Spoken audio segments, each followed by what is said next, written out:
Guarantee से मैं बार-बार ये कहता हूँ कि आप तो 10 आदमी भी गिनवा दीजिए जिनको आपने 25 लाख का स्वास्थ्य लाभ दिया हो। और उन माँ-बाप के बारे में सोचो जिन्होंने दूध बेच के, घी बेच के, अपना अनाज बेच के और अपने बच्चे को शहर में भेजा कोचिंग के लिए और अंत में मिला क्या? बाबा जी का ठुल्लू। कुछ बच्चे तो ऐसे हैं जो ज़िंदगी में वो कॉम्पिटिशन दे ही नहीं पाएँगे। काम करना, नहीं करना आगे की बातें होती हैं, लेकिन मान-सम्मान हर आदमी का होता है। मैक्सिमम अकाल आपको पता हो तो राजस्थान में पड़ते हैं। कुछ मसाले जिनमें मिलावटी चीज़ें, आप स्वाभिमानी जनता को ये छोटी चीज़ें दे के राज़ी नहीं कर सकते। किस बात की राहत दी? इन्होंने पब्लिक को इधर से उधर भगाया, लाइनों में लगाया। तो और हमारे साथ हैं डॉक्टर रामदेव जी चौधरी, उनसे हम बात करेंगे आज दीपावली के अवसर पर जो ये स्नेह मिलन रखा गया है, इस कार्यक्रम में आए हैं, कैसा माहौल है, कैसा लोगों से उनको प्रतिक्रिया मिल रही है। पहले तो साहब दिवाली की बहुत बहुत राम राम। बहुत सारी शुभकामनाएँ आपको, आपके चैनल के जितने भी दर्शक हैं उनको दिवाली की बहुत सारी ढेरों शुभकामनाएँ। धन्यवाद सर। आज यहाँ पर जो कार्यकर्ता आए हुए हैं, सुबह से आ रहे हैं, जा रहे हैं, तांता लगा हुआ है, काफ़ी संख्या में लोग पहुँच रहे हैं। कैसा माहौल नज़र आ रहा है लोगों में, उत्साह कितना है? आप देख लो, आपने देखा ही है जिस तरह से लोगों का आना-जाना, आना लोगों का नहीं, हुजूम, झुंड के झुंड, गाँव के गाँव चले आ रहे हैं। इसका मतलब कितने त्रस्त हैं लोग इस शासन से।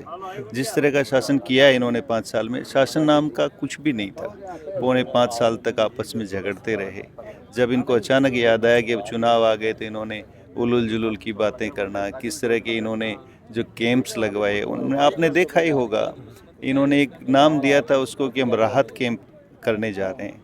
राहत देने की ज़रूरत तब भी पड़ती है जब आपने पब्लिक को परेशान किया हो पौने 5 साल। किस बात की राहत दी? इन्होंने पब्लिक को इधर से उधर भगाया, लाइनों में लगाया। और जिस तरह से 3 महीने के लिए 100 यूनिट बिजली फ्री, कुछ मसाले जिनमें मिलावटी चीज़ें, क्या लगता है राजस्थान की जनता स्वाभिमानी है? कभी भी इन छोटी चीज़ों से राज़ी नहीं होने वाली है। आप स्वाभिमानी जनता को ये छोटी चीज़ें दे के राज़ी नहीं कर सकते। मैक्सिमम अकाल आपको पता हो तो राजस्थान में पड़ते हैं। बट राजस्थान का किसान, मज़दूर इतना मजबूत है कि वो इन चीज़ों से कभी डर के घबरा के, आपको पता है सुसाइडल रेट सबसे कम राजस्थान में, क्योंकि यहाँ के लोग बहुत पक्के हैं। इन छोटी चीज़ों से बरगलाने में नहीं आएँगे। यहाँ की जनता को पता है हमें एक इस तरह का नेता चाहिए जो सेवक हो, जो कम से कम अच्छे से हमें बात कर सके, हमारी बातों को सुन सके। देखिए, काम करना नहीं करना आगे की बातें होती हैं, लेकिन मान-सम्मान हर आदमी का होता है। किस तरह से इन्होंने अपने घर में आए हुए बच्चों को धुतकार के निकाल दिया। घर में आए हुए शिक्षकों को जिस तरह से इन्होंने इतनी बुरी तरह से लताड़ लगाई, इतनी बुरी तरह से किसी थाने में नहीं बिठाया जाता। ये चीज़ें भूलेगा नहीं, ना शिक्षक भूलेगा, ना आमजन भूलेगा, ना वो बच्चे जिन्होंने तैयारियों के साथ में सब कुछ लगा के तैयारियां की थी और टाइम पता लगा कि पेपर आउट हो गए, वो भूल नहीं पाएंगे। और भूल नहीं पाएंगे इस बात का पता 25 तारीख को पता लग जाएगा। आप गाँव में जा रहे हो, पिछले 5 साल से आप लगातार दौरे कर रहे हो गाँव में, अब भी जा रहे हो चुनाव के अंदर भी। जो युवा वर्ग है, क्योंकि आजकल चुनाव में अहम भूमिका हो गई है उनकी, तो युवा वर्ग का क्या रुख है इस बार, क्या लग रहा है? युवा खुला-खुला ये कह रहा है कि हमारी ज़िंदगी पे इन्होंने एक तरह से मोहर लगा दी है। कुछ बच्चे तो ऐसे हैं जो ज़िंदगी में वो कॉम्पिटिशन दे ही नहीं पाएँगे क्योंकि ओवर एज हो गए हैं। आप देखिए, एक बच्चे कोई भी इवन गेम हो, शिक्षा हो, कुछ भी हो, एक आदमी जो जोर लगाता है वो एक बार लगता है, वैसा जोर दोबारा नहीं लग पाता है। जितना जोर लगा के घरवालों के सारे पैसे खर्च करके तैयारी की और पता लगा पेपर आउट हो गया, इससे बुरी कोई बात हो नहीं सकती किसी भी मेहनती आदमी के लिए। और उन माँ-बाप के बारे में सोचो जिन्होंने दूध बेच के, घी बेच के, अपना अनाज बेच के और अपने बच्चे को शहर में भेजा कोचिंग के लिए और अंत में मिला क्या? बाबा जी का ठुल्लू। और इनको शर्म भी नहीं आई। मैं तो ये कहता हूँ कि अभी भी ये कहते हैं कि हम इतनी नौकरियाँ देने जा रहे हैं, तो आप पौने 5 साल तक कहाँ गए थे? ये नौकरियाँ पहले क्यों नहीं दी? इससे पता लगता है अब युवा तय कर चुका है। हमें इस तरह का अभिमानी, इस तरह के झूठे लोगों की ज़रूरत नहीं है। हमें ऐसा हमारा शासक, हमारा नेता, हमारा सेवक चाहिए जो हमारी बातों को सुनेगा और कम से कम इस तरह के कुठाराघात तो नहीं करेगा। इस तरह के जो पेपर लीक होने की या पेपर आउट करने का सिस्टम चल पड़ा है, इससे शायद दूर लेके जाने वाला हमें नेता चाहिए। इस तरह की भावनाएं आमजन में बन चुकी है, युवाओं में बन चुकी है। और इस बार आप देखना, युवाओं का बहुत बड़ा एक ये मान लीजिए पलटवार होगा। और 25 तारीख को अब जब पेटियां खुलेंगी, आप देखेंगे कम से कम 30-40 हज़ार वोटों से जीतेंगे सुबह से।